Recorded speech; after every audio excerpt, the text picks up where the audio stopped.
কোনো একদিন এদেশের আকাশে কালেমার পতাকা দুলবে, সেদিন সবাই খোদাই বিধান পেয়ে দুঃখ বেদনা ভুলবে।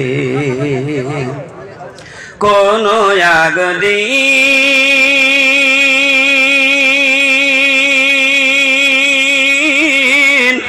এদেশের আকাশে কালেমার পতাকা দুলবে, সেদিন সবাই খোদাই বিধান পেয়ে দুঃখ বেদনা ভুলবে। সেদিন আর রবে না হাহাকার, অন্যায় জুলুম অবিচার, থাকবে না অনাচার দুর্নীতি কদাচার, সকলে শান্তিতে থাকবে, সেদিন সবাই খোদাই বিধান পেয়ে দুঃখ বেদনা ভুলবে। একাকিনী রমণী নির্জনে পথে যাবে, কোনো জন কঠো কথা কবে না, কোনদিন পথে ঘাটে সম্পদের মহে খুন আর রাহাজানি রবে না, সেদিন আর নয় বেশি দূরে, সেদিন আর নয় বেশি দূরে হাক্কানি দরবারে মিলবে, হাক্কানি দরবারে মিলবে, সেদিন সবাই খোদাই বিধান পেয়ে দুঃখ বেদনা ভুলবে। অশান্তির কোপানলে মরিস না ধুকে ধুকে, আয় তোরা হাক্কানিতে ছুটে আয়, অশান্তির কোপানলে মরিস না ধুকে ধুকে, আয় তোরা হাক্কানিতে ছুটে আয়। যতদিন দূরে যাবে ততদিন পিছে রবে, শান্তি আসিতে এই দুনিয়ায়। খোদার আইন ছাড়া অন্য কিছুতে আর, খোদার আইন ছাড়া অন্য কিছুতে আর মানুষের শান্তি না মিলবে, হাক্কানি দরবারে মিলবে। কোন একদিন এদেশের আকাশে কালেমার পতাকা উড়বে, সেদিন সবাই খোদারি বিধান পেয়ে নিজেকে ধন্য করবে। হাক্কানি দরুদ শরীফ। সাল্লি ওয়া সাল্লিম ওয়া বারিক আলা আবদিকা রাসূলিল কারীম রহমাতাল লিল আলামিন শাফিল মাজনুবিন সাইয়্যিদিনা মাওলানা নবিয়্যিনা মুহাম্মাদিন ওয়া আলা আলিহি ওয়া আহলি বাইতিহি ওয়া আওলাদিহি ওয়া যুররিয়্যাতিহি ওয়া আজওয়াজিহি ওয়া আসহাবিহি ওয়া আউলিয়াইহি ওয়া উম্মতিহি আজমাইন। كما صليت وسلمت وباركت رحمت على سيدنا إبراهيم وعلى آل سيدنا إبراهيم إنك حميد مجيد মুআজ্জাজ মুহতারাম উপস্থিত ওলামায়ে কেরাম, উপস্থিত দূর দূরান্ত থেকে আগত আমার সম্মানিত ভাই ও বাবাজিরা, পর্দার অন্তর আড়ালে বসা আছে আমার অসংখ্য মা এবং বোনেরা, সকলের প্রতি দোয়া পাবার আশায় সালাম জানাচ্ছি। আসসালামু আলাইকুম ওয়া রাহমাতুল্লাহি ওয়া বারাকাতুহু। সেই মহান আল্লাহ রাব্বুল ইজ্জতের দরবারে কালেমাত শুকর আদায় করছি, যিনি আজকের এই পবিত্র দিনে পবিত্র সালানা বর্ষিকুল মজলিসে, খাস আল্লাহর মজলিসে, প্রিয় নবী মুহাম্মদ রাসূলুল্লাহ সাল্লাল্লাহু আলাইহি ওয়াসাল্লামের মজলিসে, শেষ জামানার সংস্কারক, জামানার কুতুব, বিশ্বকোষে উল্লেখিত আরিফ বিল্লাহর বাদশাহ হযরত মাওলানা সুফি মুফতি আজান গাছি রহমাতুল্লাহ আলাইহি এই নুরানি কুরানি হেদায়েতওয়ালা জান্নাতি মজলিসে যেই মহান মালিক আল্লাহ তাআলা আমাদের দূর দূরান্ত থেকে এই মজলিসে কিছুক্ষণের জন্য আসার সুযোগ করে দিয়েছে, সকলে জবানের শক্তি উজাড় করে দিয়ে সেই মহান মালিক আল্লাহ রাব্বুল ইজ্জতের দরবারে এমন ভাবে আমরা কালিমাত শুকর আদায় করব, যাতে করে আমাদের গলার আওয়াজের কণ্ঠ সাত সমুদ্র 13 নদী পাড়িয়ে দিয়ে আখেরি জামানার পয়গম্বর বিশ্ব নবী মুহাম্মদ রাসূলুল্লাহর রওজা মুবারক হয়ে আল্লাহর আরশে আজিম পর্যন্ত পৌঁছে যায়। এই জন্য সকলে চিৎকার দিয়ে বলি আলহামদুলিল্লাহ, আর একটা আওয়াজ দিয়ে বলি আলহামদুলিল্লাহ। এই হুমরাবাসীর জন্য আজকে শুধু নিয়ামত নয়, আজকের এই নিয়ামত অল গোটা পৃথিবীর জন্য নিয়ামত। আল্লাহ রাব্বুল আলামিন আহকামুল হাকিমিন, তিনি তার আখির জামানার পয়গম্বর বিশ্ব নবী মুহাম্মদ রাসূলুল্লাহ সাল্লাল্লাহু আলাইহি ওয়াসাল্লামকে এমন একটা যুগে, এমন একটা জামানায় তিনি পৃথিবীতে পাঠিয়েছিলেন, সেই যুগটাকে বলা হতো জাহেলাতের যুগ, বর্বর যুগের কথা বলা হতো। মানুষের মধ্যে মানুষত্ব কোনো জ্ঞান ছিল না, ভালো মন্দ বিচার করবার মতো কোনো বিবেক তাদের কাছে ছিল না। যখনই আল্লাহ সুবহানাহু ওয়া তাআলা তার হাবিবকে পৃথিবীতে প্রেরণ করলেন, আর সেই হাবিব মুহাম্মদ রাসূলুল্লাহ সাল্লাল্লাহু আলাইহি ওয়াসাল্লাম এই কালেমার দাওয়াত মানুষের কাছে যখন পৌঁছিয়ে দিলেন, মানুষ যখন বুঝতে পারলো যে এইটা সত্য ধর্ম, মানুষ তখন দলে দলে নবীজির পেছনে ছুটেছিল। আওয়াজ দিয়ে বলুন সুবহানাল্লাহ। আজ সেই 73 ফেরকার জামানায়, এমন একটি যুগে, এমন একটি জামানায় আল্লাহ সুবহানাহু ওয়া তাআলা তার প্রিয় বন্ধু, তার বন্ধু কামেল ওলি আল্লাহকে এই পৃথিবীতে পাঠিয়েছেন। আমি বলতে চাই, আমার মন বলছে এই হুমরাবাসী একদিন অন্ধকারের মধ্যে ডুবেছিল, ঠিক না বে ঠিক? আজকে আল্লাহ সুবহানাহু ওয়া তাআলা সেই অন্ধকার শূন্য জায়গাতে আজকে এমন একটা প্রদীপ বাতি জ্বালিয়ে দিয়েছেন। আমার মওজুদা গুদ্দিন ইসিন হুজুর কিবলা মাস্টার সাহেব দামাত বারাকাতুহুম, সেই সারাকের ওসিলায় আজকে এই হুমরাবাসীর এত বড় সালানা মজলিস হওয়া সম্ভব হয়েছে, ঠিক না বে ঠিক? আল্লাহ সুবহানাহু ওয়া তাআলা তিনি কালাম পাকের মধ্যে কি বলেছেন? আমি আপনাদের সামনে দাঁড়িয়েছি, আমি কোনো বড় মাপের মুফতিও নই, বড় আলেম ওলামা নই, কোনো কিছু নই, তারপরও আমল আরো খারাপ। শুধু আমার মুর্শিদের হুকুম পালনার্থে সংক্ষিপ্ত সময় আমি আপনাদের সামনে দাঁড়িয়েছি একটু দোয়া নেবার জন্য। আল্লাহ সুবহানাহু ওয়া তাআলা তিনি যদি আমাকে কিছু একটু লক্ষ্য করেন, আর আমার কামেল মুর্শিদের যদি নেক দোয়া থাকে, তবে এই পাক মজলিসে কথা বলা সম্ভব, নইলে আমার নিজের কোনো ক্ষমতা নেই। আপনারা দীর্ঘক্ষণ সেই সকাল 9টা থেকে মূল্যবান আলোচনা শুনেছেন, আমি আপনাদের কি শোনাবো সেই জ্ঞান আমার নেই। আমি সংক্ষিপ্ত একটা সূরার মধ্যখানের ছোট্ট একটি আয়াত কারিমা তেলাওয়াত করেছি।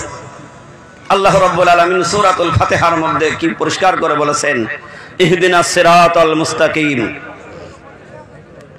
প্রত্যেকটা মানুষ, আমরা যারা নামাজ আদায় করি, নামাজের মধ্যে আমরা কিন্তু প্রত্যেকেই তেলাওয়াত করি ইহদিনাস সিরাতাল মুস্তাকিম, আল্লাহ সরল সঠিক সোজা রাস্তায় আমাকে পরিচালিত করো। তো সরল সোজা সঠিক রাস্তা কোনটি? আল্লাহ সুবহানাহু ওয়া তাআলা কালাম পাকের মধ্যে তার স্পষ্ট করে দলিল দিয়েছেন। আল্লাহ পাক বলতেছেন, হে দুনিয়ার মানুষ, তোমরা কি জানো সিরাতাল মুস্তাকিমের রাস্তা কোনটা? আল্লাহ বলছেন, মিনান নাবিয়্যিনা ওয়াস সিদ্দীকিনা ওয়াশ শুহাদা'i ওয়াস সালিহিন। আল্লাহ রাব্বুল আলামিন কোরআনে হাকিমের মধ্যে বলেন, এক নম্বরে হলো আমার নবী, দ্বিতীয় নম্বরে সিদ্দিকিন, তৃতীয় নম্বরে শহীদিন, চতুর্থ নম্বরে আমার মালিক আল্লাহ তাআলা ডাকলেন, চতুর্থ নম্বরে হলো সালিহিন। এই সালিহিন তো তারাই হলো কামেল ওলি আল্লাহ।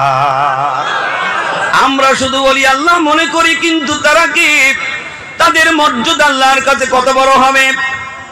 আল্লাহর হাবিব বিশ্ব নবী জনাবে মুহাম্মদ রাসূলুল্লাহ সাল্লাল্লাহু আলাইহি ওয়াসাল্লাম একদিন সাহাবাদের সামনে দাঁড়িয়ে বলেন, আমার সাহাবারা, তোমরা তো জানো না, আর আমি নবী যা জানি পৃথিবীর কেউ তা জানে না। আল্লাহু আকবার বলেন। আল্লাহর হাবিব বিশ্ব নবী বলেন, কিয়ামতের দিন, মুসিবতের সময়, যেদিন মা তার দুগ্ধ পশু সন্তানকে চিনবে না, বাবা তার স্ত্রীকে চিনবে না, স্ত্রী স্বামীকে চিনবে না, মা বাবা ছেলেকে চিনতে পারবে না, সেই মুসিবতের দিনে মানুষ হয়রান হয়ে যাবে, পেরেশানি ভোগ করবে। আকাশের দিকে হাঁ করেছে থাকবে আমার সাহাবারা। ওই কঠিন দিনে আমার উম্মতের মধ্যে আমার এক শ্রেণীর উম্মতেরা আমার আল্লাহ রব্বুল আলামিনের নূরের তাজাল্লির মধ্যে তারা আল্লাহর আরশ আজিমের নিচেই নূরের মেম্বারের উপরে তারা বসে থাকবে। সেদিন তাদের কোনো ভয় ডর, কোনো চিন্তা থাকবে না। আল্লাহ সুবহানাহু ওয়া তাআলা সূরা ইউনূসের ৬২ নম্বর আয়াতের মধ্যে ওই কথাটা পরিষ্কার করে শোনালেন।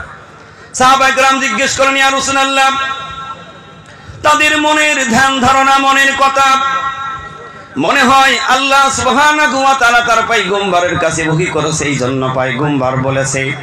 আবু বকর, ওমর, আলী দাঁড়িয়ে গেলেন, ইয়া রাসূলুল্লাহ, হাবিবাল্লাহ, তাদের মনে আসা নবীজির কাছে জিজ্ঞাসা করব, নবীজি যদি আমাদের কথাটা বলে দেন তাহলে তো আমাদের আরো বেশি খুশির কথা।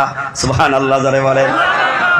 আবু বকর, ওমর, তাওয়ারুক খেয়ে নেবে, মেহেরবানি করে যারা তাওয়ারুক খানে তাওয়ারুক খেয়ে নেবে।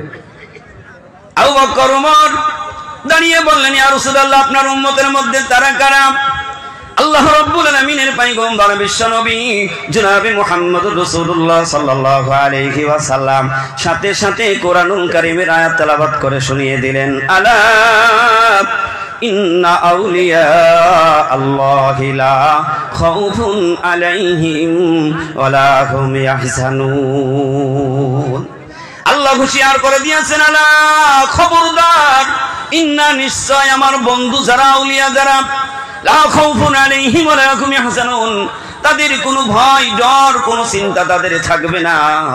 আল্লাহর হাবিব আরো শুনিয়ে দিলেন, কেন আল্লাহ জবাব দিলেন? আল্লাহ তাআলা নিজেই বলেন, আল্লাযীনা আমানু ওয়া কানু ইয়াত্তাকুন। আল্লাহর নবী কালাম পাকের আয়াত পড়ে শুনিয়ে দিলেন, আল্লাহ সুবহানাহু ওয়া তাআলা তার বন্ধুদের ব্যাপারে বলেন, তারা হলো এক নম্বরের ইমানদার। শুধু ইমানদার তারা নয়, তারা হলো তাকওয়া পরহেজগারী অবলম্বনকারী। জোরে বলুন না সুবহানাল্লাহ।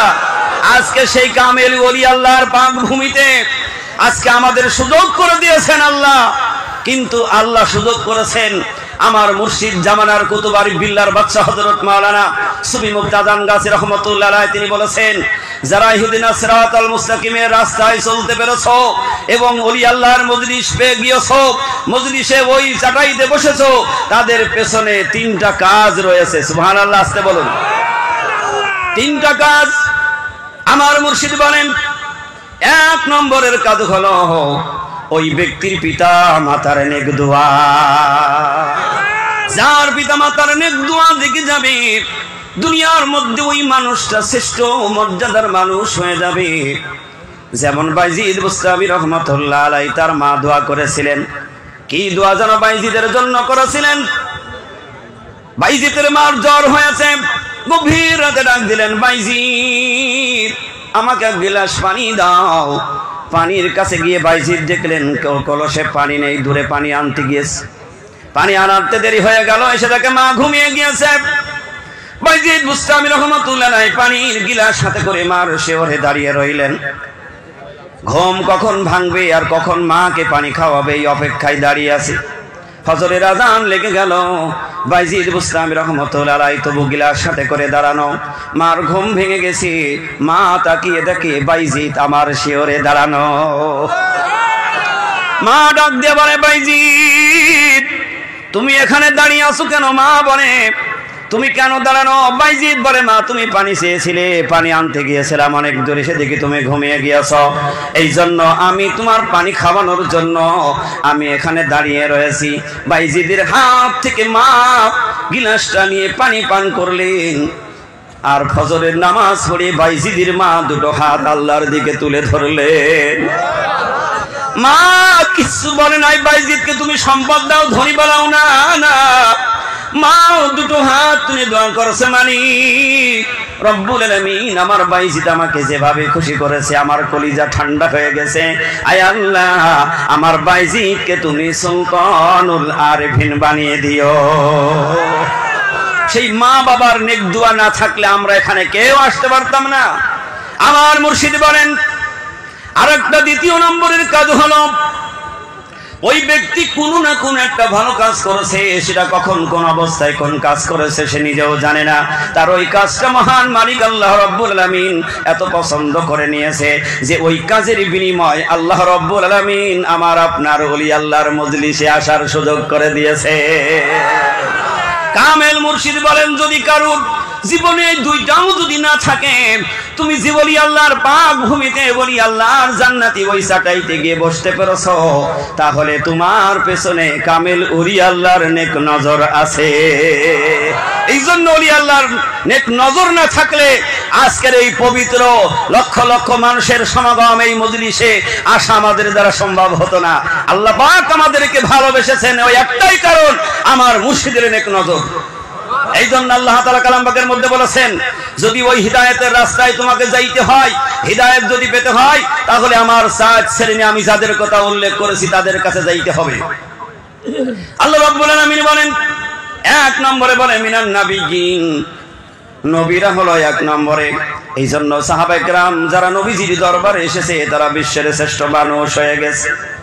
আল্লাহর হাবিব বলেন, আমার পরে যারা থাকবে ওই জামানার মানুষ তাদের কাছে যাবে, তাদের কাছে গিয়ে দিন শিখবে, দিন বুঝবে, আর ওই অনুযায়ী যদি তারা আমল করে দুনিয়া থেকে যাইতে পারে, আল্লাহ তাআলা কিয়ামতের দিন ওই সকল আমলকারী বান্দাদেরকে আল্লাহ পাক সেদিন ডাক দেবেন, ইয়া আইয়াতুহান নাফসুল মুতমাইন্না ইরজিই ইলা রাব্বিকি রাদিয়াতাম মারদিয়া ফাদখুলি ফি ইবাদি ওয়াদখুলি জান্নাতি।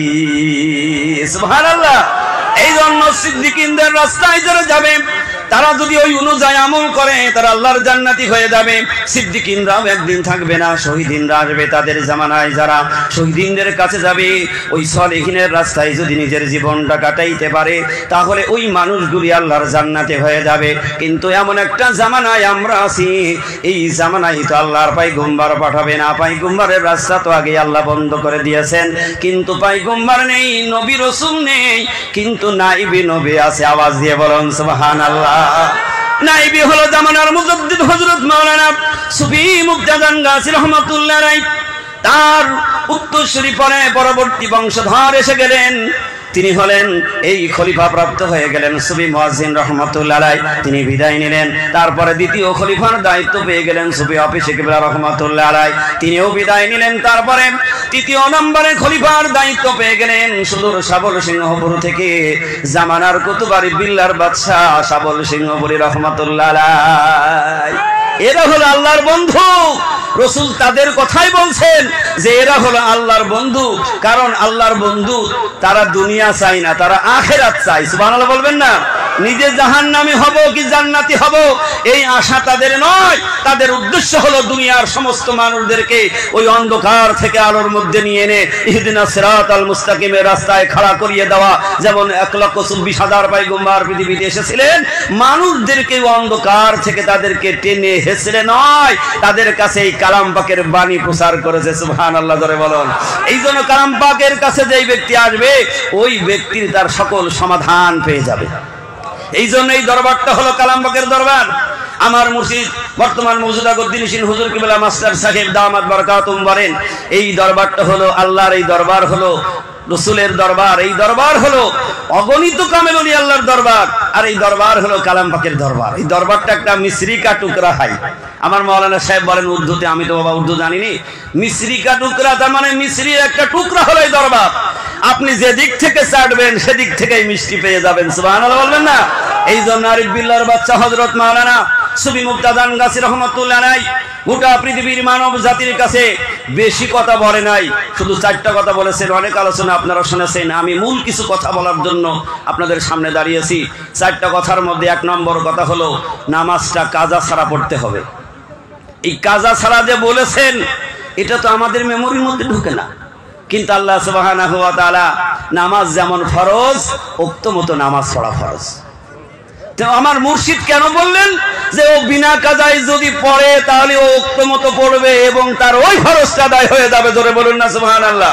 আর এই নামাজ যাতে করে কবুল হয়, নামাজ সারা জীবন পড়ে গেলাম, যদি নামাজটা কবুল না হয়, জিন্দিগি ভোর পড়ে গেলাম কিন্তু আমার নামাজ কবুল হলো না, তাহলে সেই নামাজের কোনো মূল্য পাওয়া যাবে না। আমার মুর্শিদ কি বললেন, বাবা সুদ মুক্ত জীবন তৈরি করো, সমস্ত হারামকে বর্জন করো। আমরা অনেকেই মনে করি বোধহয় সুদ শুধু হারাম, না, শুধু সুদ হারাম নয়। আমার মুর্শিদ জামানার কুতুব আরিফ বিল্লাহর বাদশা বলেছেন, বাবা যত প্রকারের হারাম আছে সমস্ত হারাম থেকে বর্জন করতে হবে, সমস্ত হারামকে ছেড়ে দিতে হবে এবং হালালের সাথে আপনার জীবন মরণ নিয়ে লড়তে হবে, যে আমার থেকে যেন ওই হালাল কোনো কাজ যেন আমার ভাত পড়ে না যায়। এই জন্য জামানার কুতুব বলেছেন, বাবা শুধু হারাম সুদ নয়, মদ খাওয়া হারাম, আছে না নাই? গাঁজা খাওয়া হারাম, ফেন্সিডেল খাওয়া হারাম, মিথ্যা কথা বলা হারাম, অন্যের গীবত করা হারাম, অন্যের হক নষ্ট করা হারাম, অন্যের সম্পদ ফাঁকি দিয়ে আত্মসাৎ করা হলো হারাম। এই জন্য সমস্ত হারাম থেকে বর্জন করতে হবে, তবেই ওই ব্যক্তির এই আত্মা, এই পবিত্র দেহটা পাক হবে। জামাত যেমন ফরজ, এই পবিত্র দেহটা পাক বানানো আল্লাহ ফরজ করে দিয়েছেন। এই জন্য শুধু নামাজের বয়ান হলে হবে না, নামাজের বাহিরে এবং ভিতরে আল্লাহ সুবহানাহু ওয়া তাআলা 13টা ফরজ নির্ধারণ করে দিয়েছে। কয়টা ফরজ? 13টা ফরজ। 1 নম্বরের ফরজ হলো নিজের শরীরটাকে পাক হতে হবে। আমার মুর্শিদ বলেছেন শুধু মুক্ত জীবন, হারাম মুক্ত জীবন, সমস্ত হারামি কাজ থেকে ফিরে আসো। তার কারণ হলো তোমার ওই দেহটা যদি পাক না হয়, পবিত্র না হয়, তাহলে সারা জীবন ভর নামাজ পড়ে গেলে নামাজ হবে না। জামানার কুতুব আরিফ বিল্লাহর বাদশা বলেন 2 নম্বরের ফরজ হলো আল্লাহ সুবহানাহু ওয়া তাআলা বলেছেন 2 নম্বরের ফরজ হলো কাপড় পাক। আমার কাপড় যদি পাক না হয় তাহলে তো আমার নামাজ হবে না। 3 নম্বরের ফরজ হলো নামাজের জায়গা পাক। এই নামাজের জায়গা যদি পাক না হয় কিয়ামত পর্যন্ত নামাজ আদায় করলেও নামাজ হবে না। এই জন্য আজকে একটা জিনিস লক্ষ্য করে দেখেছি কি, আজকে এই এত বড় মজলিস, এত বড় বর্ষিকুল মাহফিল এখানে প্রতিষ্ঠিত হয়েছে, এই মজলিসের জন্য কোনো সাদা চাওয়া হয় না। একটাই কারণ হলো যে আমার মুর্শিদ এই দরবারটা বিনা পয়সা, কথা বলেছেন বিনা পয়সা তো নয়, লক্ষ লক্ষ টাকা এখানে খরচ হবে। কোন টাকা? আমার মুর্শিদের হালাল টাকা। আওয়াজ দিয়ে বলুন সুবহানাল্লাহ। কারণ এটা কবুল হওয়ার শর্ত, কারণ এই মজলিসের দোয়া কবুল হবে। কারণ হালাল থাকলে, হালাল কোনো মানুষ যদি খায়, তার জবানটা যদি পাক হয়, তাহলে ওই জবানের দোয়া আল্লাহ কবুল করে নেয়, তখন ওই জবানটার নাম হয়ে যায় মুস্তাজাবুদ দাওয়া। কারণ জামানার মুজাদ্দিদ হযরত মাওলানা সুফি মুক্তাদান গাছি রহমাতুল্লাহ আলাইহি 4টা কথার মধ্যে মানুষের জীবনের সকল মূলনীতির আলোচনা করেছেন। দুনিয়ার মানুষ যদি তার সমস্ত যদি হারামকে বর্জন করে যদি সে হালালের মধ্যে থাকতে পারে, ওই মানুষটা মুস্তাজাবুদ দাওয়া হয়ে যাবে। ও যখন হাত তুলবে তখনই সাথে সাথে তার হাতটা আল্লাহ কবুল করে নেবেন। এবং ওই যে কথা, মায়ের দোয়া থাকলে ওটাও একটা শর্ত। সুবহানাল্লাহ। যেমন ওয়াস কুরুনি ছিলেন, তিনি রসুলকে দেখে নাই, তিনি রসুলকে দেখতে পারে নাই, রসুলের কাছে আসতে পারে নাই, কিন্তু তিনি ছিলেন রসুলের জামানার, রসুলের জামানার একজন তিনি আল্লাহর বান্দা ছিলেন, কিন্তু রসুলের কাছে আসতে পারে নাই। তার একটাই কারণ ছিল, তার যে মা ছিল, এই মা ছিল খুব খুব অসল, দুর্বল, চোখে দেখতে পারতো না, হাঁটতে পারতো না, চলতে পারতো না। মার সকল খেদমত করতেন ওয়াইস কুরুনি রহমাতুল্লাহ আলাইহি। সুবহানাল্লাহ জোরে বলুন। কিন্তু তিনি সাহাবী হইতে পারলেন না, তার কারণ কি? নবীজিকে দর্শন করতে পারে নাই। আজকে আমরা শেষ জামানার মানুষ, আমরা রসুলকে দেখি নাই, কিন্তু আল্লাহ আমাদেরকে আর একটা সৌভাগ্য করেছে, আজকে নাইবে নবীকে আমরা দেখতেছি। জোরে বলুন না সুবহানাল্লাহ। কারণ এরা রসুলের উত্তরসূরি, কিয়ামত পর্যন্ত থাকবে। তাই লম্বা ঘটনা, বেশি সময় নেই, আমার খুব সংক্ষিপ্ত সময়। ওয়াজ করুনি তিনি রসুলকে দেখেছিলেন অন্তরের চোখ দিয়ে। আজকে আমরা যদি আমরা নাইবে নবীকে ওই অন্তরের চোখ দিয়ে দেখি, তাহলে মুর্শিদের প্রতিটি হুকুম মানার জন্য পাগল হয়ে যাবে। যেমন সাহাবায়ে কেরাম রসুলের আদর্শ মেনেছিল, শুধু শুনেছেন আর জবান দিয়ে বলেছেন সামি'না ওয়া আতা'না, শুনলাম আর মেনে নিলাম। 50 বছর যদি আমি আপনি নামাজ পড়ে যদি হারাম না ছাড়তে পারি, শুধুমাত্র জীবন তৈরি না করতে পারি, মিথ্যা কথা না ছাড়তে পারি, চুগলখড়ি আজকে ঠকবাজি না ছাড়তে পারি, বুঝতে হবে আপনার নামাজ কবুল হচ্ছে না। কারণ নামাজ কবুল হলেই সমস্ত কাজ থেকে আল্লাহ ফিরিয়ে দেবে। আল্লাহ কালাম পাকের মধ্যে বলেছেন। কালাম পাকের মধ্যে এমন যে ওয়াজ নেই, এটা পৃথিবীতে বলা যাবে না। যা দরকার সব আল্লাহ কালাম পাকের মধ্যে বলেছেন। এই জন্য সকল সমস্যার সমাধান হবে এই কালামে পাক রব্বানি। জোরে বলুন না সুবহানাল্লাহ।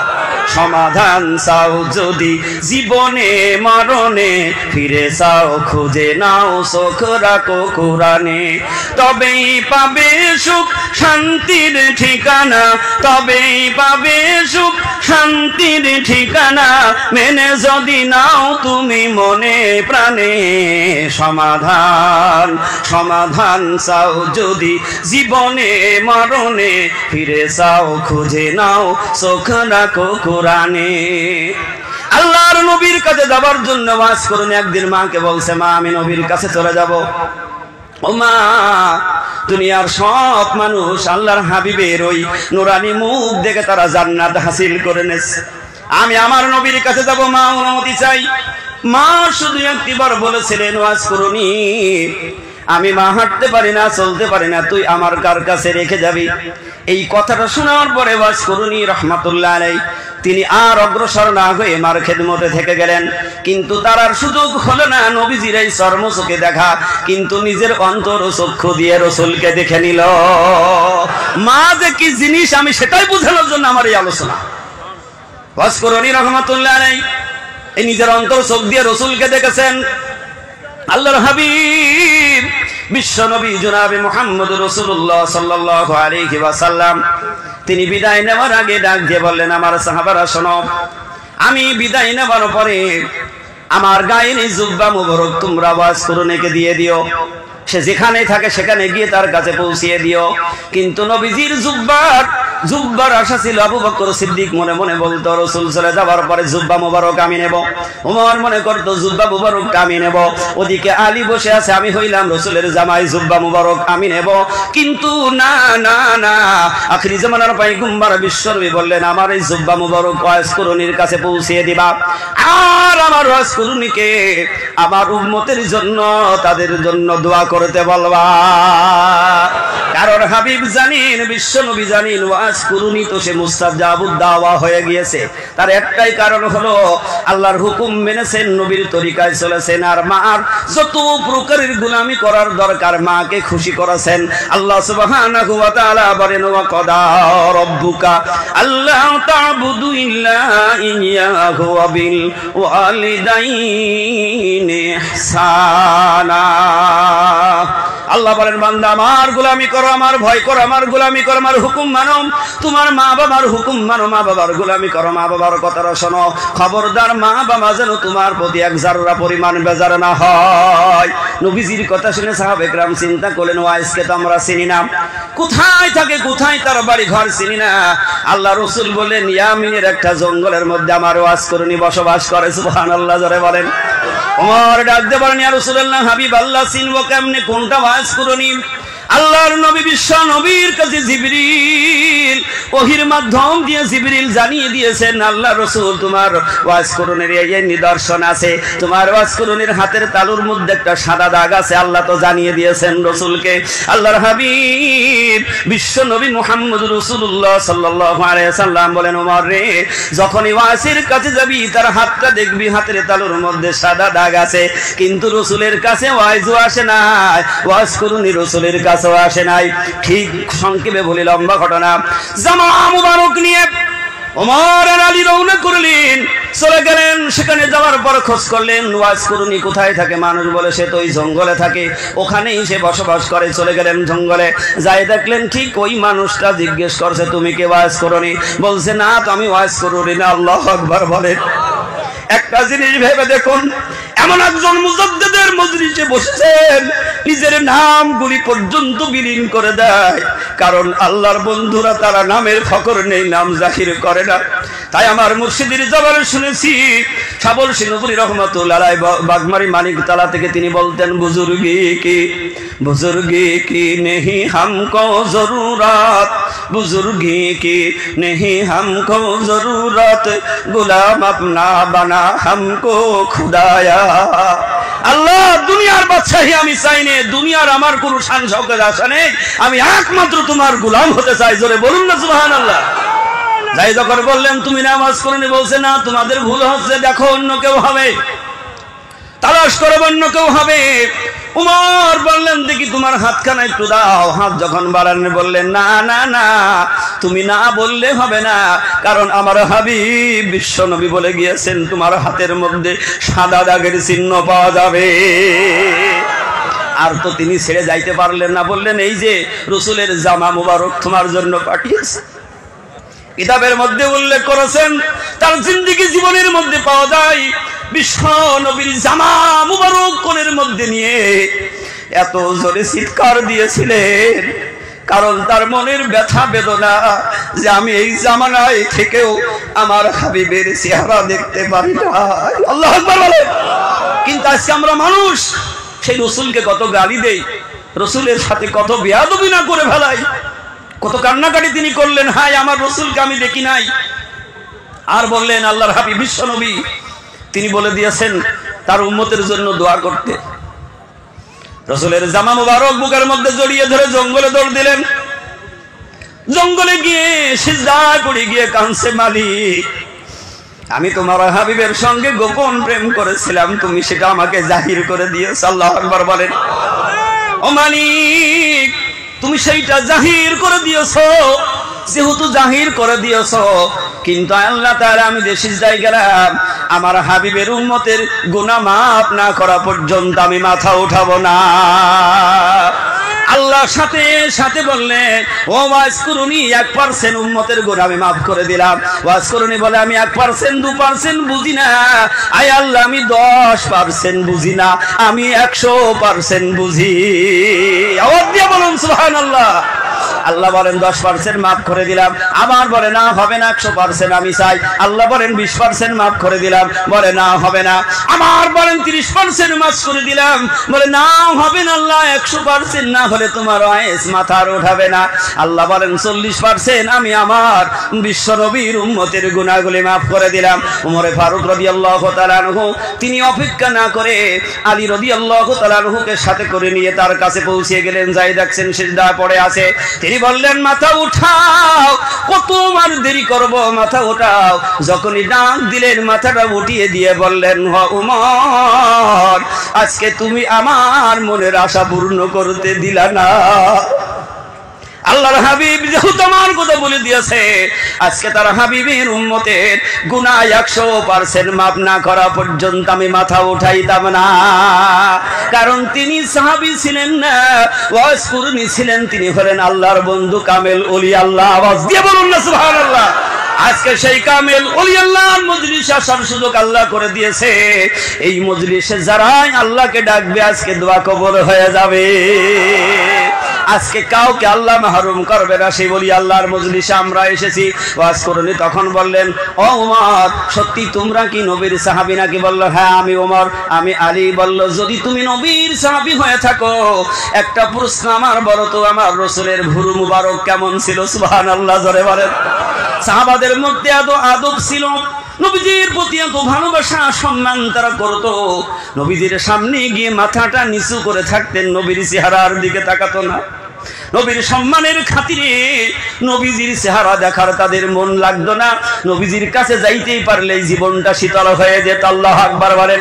যার সৃষ্টি না করলে তাম পৃথিবী আসমান জমিন হইতো না। আর সেই হাবিবের কথা যখন জিজ্ঞাসা করলেন, কথা আর বলে না। ওয়াজ করুনি বলেন, ওমর, তাহলে তুমি শোনো, আমার বিশ্ব নবীর ভুরু মুবারক ছিল সব একসাথে জোড়া লাগানো। আওয়াজ দিয়ে বলুন সুবহানাল্লাহ। আবার বলছেন, ওমর, সত্যি তুমি কি বিশ্ব নবীকে ভালোবাসতে? বিশ্ব নবীর আদর্শকে তুমি পরিপূর্ণ মানতে? খবর কোনো কথা বলে না। ওয়াজ করুনি বলেন, যদি তুমি বিশ্ব নবীর প্রকৃত যদি 1 নম্বরের ভালোবাসনে বলা হতে রে ওমর, আজকে তোমার গাল বুঝায় দাঁত থাকার কথা ছিল না। কারণ ওয়াজ করুনি দূর থেকে শুনেছিলেন আখির জামানার পয়গম্বর বিশ্ব নবী উহুদের ময়দানে দান মুবারক শহীদ হয়ে গিয়েছেন, শুধু কানে শুনেছেন। নিজে মনে মনে চিন্তা করলেন, আল্লাহ, আমার হাবিব বিশ্ব নবীর দাঁত ভেঙে দিয়েছে, আর আমার দাঁত গালে থাকবে, আমি মজা করে খাবো, তা কখনো হইতে পারে না। নিজে পাথরের আঘাত দিয়ে সামনের দাঁত ভেঙে ফেললেন। এরপরে চিন্তা করলেন, আমার হাবিবের কোন দাঁত ভেঙেছে আর আমি কোনটা ভাঙলাম। এই মনে করি এক এক করে গালের দাঁতগুলি সব ভেঙে দিলেন। আর মনে মনে বললেন, আমার হাবিব কষ্ট পাবে আর আমি আরাম করে দুনিয়ার খাবার খাবো, তা কখনো হইতে পারে না। এই যে ভালোবাসার কারণে, রাসূলের আদর্শ মানার কারণে আল্লাহ রাব্বুল আলামিন ওয়াজ করুনির মধ্যে মুস্তাজাবুদ দাওয়া দান করে দিয়েছিলেন। আর যখনই তিনি হাত তুলবেন, মালিক হাত কবুল করতে বাধ্য। এই জন্য যারা আল্লাহর ওলি হয়, আল্লাহর বন্ধু হয়, তারা তো দুনিয়ার সব কিছু ছেড়ে দেয় একমাত্র আল্লাহর উদ্দেশ্যে। জামানার কুতুবারি বিল্লার বাদশাহ হযরত মাওলানা সুফি মুফতাদান গাছ রহমাতুল্লাহ আলাইহি, তিনি কেমন জীবনটা দেখিয়ে দিলেন দুনিয়ার মানুষ। আগে বাবার জমিদারি ছেড়ে দিয়ে হিজরত করে বাগমারি শরীর জঙ্গলে চলে আসলে, আওয়াজ দিয়ে বলুন সুবহানাল্লাহ। হিজরতের কথাটা বলা সহজ, কিন্তু হিজরত করা বড় কঠিন।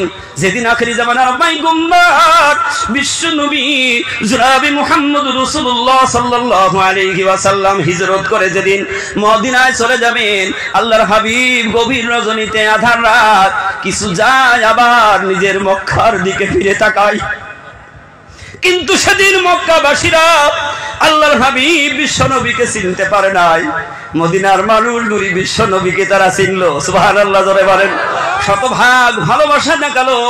সেদিন আল্লাহর হাবিব বিশ্ব নবী বলেছিলেন, ও মদিনাবাসীরে, ও মদিনাবাসীরে, তোরা সত্যি কি আমার ভালোবাসিস? আমার ভালোবাসাটা কি তোরা চিরজীবনের মতো ভালোবাসবি? সেদিন আল্লাহর হাবিব বলেছিলেন, তোদের ওই ভালোবাসাটা যদি আমার কাছে সেই ভালোবাসা হয়ে যায়, আমি নবী মুহাম্মদুর রাসূলুল্লাহ তোদের ছেড়ে আমি মক্কায় আর যাব না। আওয়াজ দিয়ে বলুন সুবহানাল্লাহ। এই জন্য নবীজির জন্ম হলো মক্কায়, আখিরি জামানার পয়গম্বর বিশ্ব নবীর রওজা হলো মদিনায়। আজকে আমার শাবল সিংহপুরী রহমতুল্লাহ আলার জন্ম হলো শাবল সিংহপুর গ্রামে। সুফি মুয়াজ্জিন রহমতুল্লাহ আলার জন্ম হলো সাদ্দা গ্রামে। সুফি অফিসে কিবলা রহমতুল্লাহ আলার জন্ম হলো সেই বাংলাদেশ কালীহাতি থানায় আকসারান গ্রামে। সুফি গদ্দিন হোসেন হুজুর কিবলা মাস্টার সাহেবের জন্মভূমি এই হুমরা। সুবহানাল্লাহ, জোরে বলুন। আল্লাহকে যারা বেশেছে ভালো, দুঃখ কি আর তাদের থাকতে পারে? হতাশা কি আর তাদের থাকতে পারে? যারা লয়েছে মুখে আল কোরআনের বাণী, হতাশা কি আর তাদের থাকতে পারে? দুঃখ কি আর তাদের থাকতে পারে? আমার মুর্শিদ সেই জন্য আমাদের হাতে দিয়েছে কোরআনী ওজিফা। আওয়াজ দিয়ে বলুন না সুবহানাল্লাহ। এই জন্য আজকে সেই জামানার কুতুবারি বিল্লার বাচ্চা সেই রসুলের মতোই হিজরত করে বাগবাড়ি মানিকতলা এসে একটা ফকিরি হুজরা মুবারক কায়েম করে একটা চেরাগ সেখানে জ্বালিয়ে দিয়েছেন। আর গোটা পৃথিবী বিশ্ববাসী আজকে সেই চেরাগ থেকে সেই নূর হাসিল করছে। বর্তমানে আমার সাবল সিংহপুরী রহমতুল্লাহ আলাইহি 26টা ভাষায় ওজিফা সারা পৃথিবী ব্যাপী আজকে প্রচার করে তিনি চলে গিয়েছেন। বর্তমান মওজুদা গদ্দিনী সেন হুজুর কিবলা মাস্টার সাহেব সেই দামান ধরে সেই কালেমার পতাকা তুলে ধরে রয়েছে। সকলে আওয়াজ দিয়ে বলি সুবহানাল্লাহ।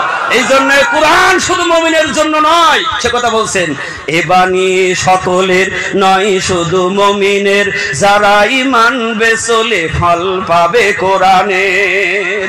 দিনে বলো কি রাত্রি বলো, অশান্তি দূর করে শান্তি আনে।